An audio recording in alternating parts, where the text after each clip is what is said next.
Pemirsa, Presiden Joko Widodo menggelar rapat koordinasi nasional di kantor Presiden. Rapat diikuti anggota Kabinet Kerja, Gubernur dan Kapolda se-Indonesia. Dan untuk mengetahui informasi selengkapnya kita bergabung bersama reporter Berita 1 yaitu Priscila Dauhan. Ya Priscila, apa poin utama yang disampaikan Joko Widodo dalam rapat kali ini? Ya Ira dan juga pemirsa, dalam peresmian pembukaan rapat koordinasi nasional Kabinet 2014 di Istana Negara ini, Jokowi menyampaikan poin utama yakni bahwa tidak perlu adanya kekhawatiran politik seperti yang dikhawatirkan oleh para investor luar negeri. Jokowi mengatakan bahwa dinamika-dinamika seperti ini ataupun masalah yang ada di DPR misalnya merupakan suatu hal yang biasa dan juga bukanlah suatu masalah. Ira. Ya Priscila, Gubernur se-Indonesia juga ikut dalam rapat kali ini. Catatan penting apa yang Anda dapatkan yang diberikan oleh Jokowi bagi para Gubernur se-Indonesia?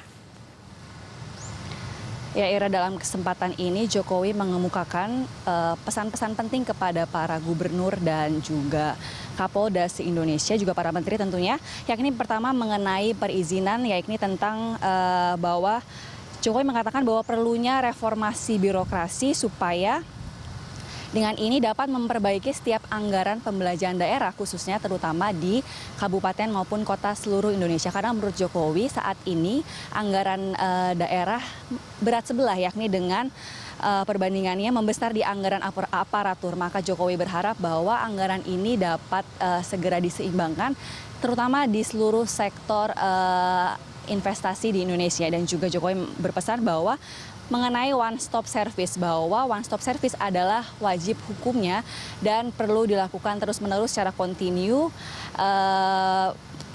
terutama supaya anggaran ini juga one stop service ini dapat dimaksimalkan di seluruh sektor. Jokowi juga tegaskan bahwa one stop service ini akan diberikan terutama tinggal setahun lagi dan setelah itu tidak akan ada lagi. Ira.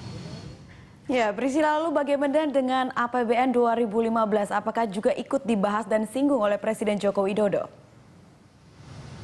Benar sekali Ira, bahwa tadi Presiden Jokowi juga mengemukakan anggaran tahun 2015 yakni sebesar 2019 triliun dengan perbandingan dengan pembagian maksud kami yakni paling besar adalah untuk subsidi BBM yakni sebesar 714 triliun.